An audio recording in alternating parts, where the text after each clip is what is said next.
Chief justice Pakistan justice काजी फायज ईसा ने फैजाबाद धरना नजरसानी case में फैसले पर अमल दरामद न होने पर सवाल उठाते हुए कहा है कि फैजाबाद धरना केस के फैसले पर अमल क्यों नहीं हुआ, सब इतना डरे हुए क्यों हैं। विफाक, इंटेलिजेंस एजेंसी, सियासी जमातों, इलेक्शन कमीशन और पैमरा की जानिब से फैजाबाद केस में नजरसानी की दरखास्तें वापस लेने पर जस्टिस काजी फायज ईसा ने यह वाजिब सवाल उठाया कि अगर फैसला सही था तो नजरसानी की दरखास्तें दायर ही क्यों की गईं। 2019 में फैजाबाद धरना केस के फैसले में 15 से ज्यादा ऑब्जर्वेशंस और कंप्लायंसेस के जरिए बहुत से अहम निकात उठाए गए थे। धरनों की सियासत, इंटेलिजेंस एजेंसीज के किरदार, इलेक्शन कमीशन की जिम्मेदारियों, मीडिया के किरदार को लेकर अहम सवालात थे। फैजाबाद मुआहदे पर उस वक्त के डीजीसी जनरल फैज के दस्तखत और उस दौर के फौजी अफसरान के इस धरने में किरदार की भी बात की गई थी। फैसले में मुसल्लह अफवाज के सरबराहान को कहा गया था कि इस बात को यकीनी बनाया जाए कि फौज अपने आईनी किरदार तक महदूद रहे। फैजाबाद धरना केस में फरवरी 2019 के फैसले के बाद इन इदारों और सियासी जमातों की जानिब से नजरसानी दरखास्तों का सिलसिला शुरू हो गया और जस्टिस काजी फायज ईसा को भी इस फैसले में अहम सवालात खड़ा करने की कीमत अपने खिलाफ रेफरेंस की सूरत में अदा करना पड़ी। अब हवाओं का बदलता रुख देखकर इन नजरसानी दरखास्तों को वापस लिया जा रहा है, जिस पर आज चीफ जस्टिस काजी फायज ईसा ने रिमार्क्स दिए कि पहले कहा गया था फैसला गलतियों से भरा पड़ा है, अब क्या फैसले में गलतियां खत्म हो गई? क्या नजरसानी दरखास्तें वापस लेने की कोई वजह है? कहा जाता है कि हमें सुना नहीं गया, अब हम सुनने के लिए बैठे हैं, आकर बताएं। हम ये दरखास्तें ज़ेरे इल्तिवा रख लेते हैं, किसी ने कुछ कहना है तो तहरीरी तौर पर कहे, हर इदारे को तबाह ना करें। यहाँ आप खामोश हैं और टीवी पर कहेंगे हमें सुना नहीं गया, कल कोई ये ना कहे कि हमें सुना नहीं गया। सवाल तो उठता है कि फैजाबाद धरना केस के फैसले पर अमल क्यों नहीं हुआ। चीफ जस्टिस ने कहा कि इन फजूल किस्म की दरखास्तों पर अटर्नी जनरल पर जुर्माना आयद करना चाहिए। अदालत ने नजरसानी दरखास्तों पर समाअत 1 नवंबर तक मुलतवी करते हुए फरीकैन को 27 अक्टूबर तक जवाब जमा कराने की हिदायत की है। इफ्तिखार साहब, आज काफी रिमार्क्स दिए गए हैं, इस बेंच की जानिब से भी एक रेगुलर बेंच था, दरखास्तों पर कोई बात करने को तैयार नहीं, सब वापस लेने के लिए तैयार बैठे हैं और फैसला बड़ा अहम है, सबकी जानिब से कहा जाता है। मीनू अमल होगा इस पर? सबसे इम्पॉर्टेंट चीज़ तो ये है कि जिन लोगों ने ये इस फैसले के ख़िलाफ़ अपनी ख्वाहिशात का इजहार किया था तहरीरी तौर पे सुप्रीम कोर्ट ऑफ पाकिस्तान में, उनमें शामिल हैं PTI, election commission of Pakistan, Ijazul Haq, MQM और शेख रशीद। अभी सब लोग कह रहे हैं कि जी हम तो अपनी दरख्वास्तें वापस ले रहे हैं। बड़ा जो मज़ेदार रवैया था वो था PTI वालों का कि उन्होंने कहा कि जज साहब ने उनसे पूछा कि अब आप क्यों ये वापस ले रहे हैं, तो उनके पास कोई इसका लॉजिकल जवाब नहीं था। उन्होंने कहा कि ज़फ़र साहब से कहा कि क्या आपको दरख्वास्त वापस लेने का अख्तियार है, अभी बता दें। क्या आप फ़रीक बनना चाहते हैं तो अदालत आपको इजाज़त देगी। फिर इजाज़त एक कोशिश की चीफ जस्टिस और उनके साथियों ने कि वो अपना मौक़िफ़ का इजहार करें, क्योंकि अगर उन्होंने दायर की है दरख्वास्त तो मौक़िफ़ भी तो बताया ना क्या है। अली ज़फ़र ने कहा कि मैं इस केस में फ़रीक ही नहीं बनना चाहता। ये बड़ा माने खेज़ सारा ये जो प्रोसीडिंग है आज की है। इसमें जो बुनियादी सवाल उठाया गया वो है कि पहले कहा गया था, जैसे आपने अपने इंट्रो में कहा, कि फ़ैसले में गलतियाँ हैं। अगर फैसले में गलतियाँ हैं तो आज वापस क्यों ले रहे हो? और उस पर फिर ये अगला जो क्वेश्चन है चीफ जस्टिस का, वो इससे भी ज़्यादा इम्पॉर्टेंट बन गया, किसकी हदायत पे वापस ले रहे हैं।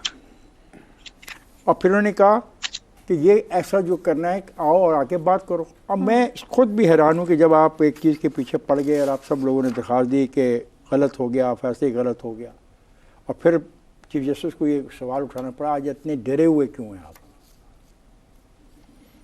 और फिर सबसे अहम जो पैराग्राफ है वो मैं चाहूँगा आपसे शेयर करना।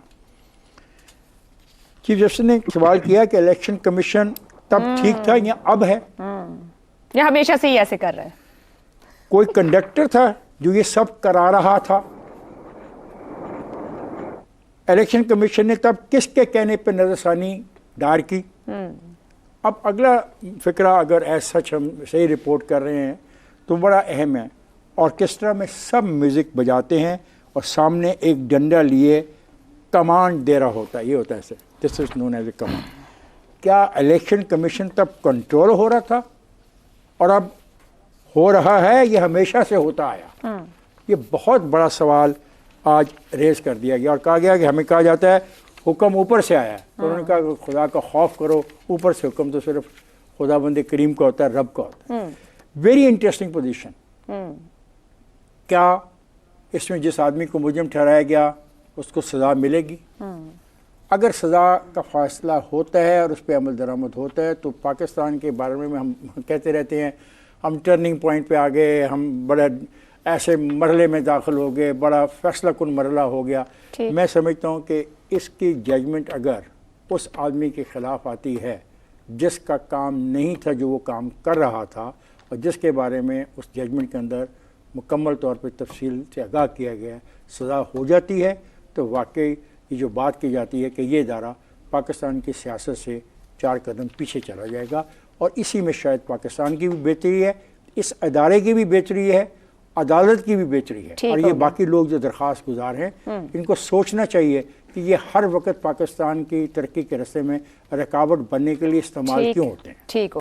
एक तो ये कमेंट यहाँ पे हुआ तो ये माजी का हवाला दे दूं, माजरत के साथ अब्सार साहब एक सेकंड दीजिएगा कि साबिक आर्मी चीफ बाजवा साहब ने 2017 की सेनेट कमेटी में कहा था कि अगर फैजाबाद धरने में फौज की मुदाखलत साबित हो जाए तो इस्तीफा दे दूंगा, और फिर 19 में फैसले के बाद ये नजरसानी भी दायर हुई और आज वही नजरसानी वापस ले ली गई है। अब्सार साहब आपसे सवाल ये, यहाँ बात हुई या तो पूरी कौम ने बोझ उठाना है या फिर दब के मर जाना है। आज वहां कमेंट दिए गए मिट्टी पाओ लोग मर जाएं, वो 2007 था, वो 2014 पे आए, आप 17 पे आ जाएं।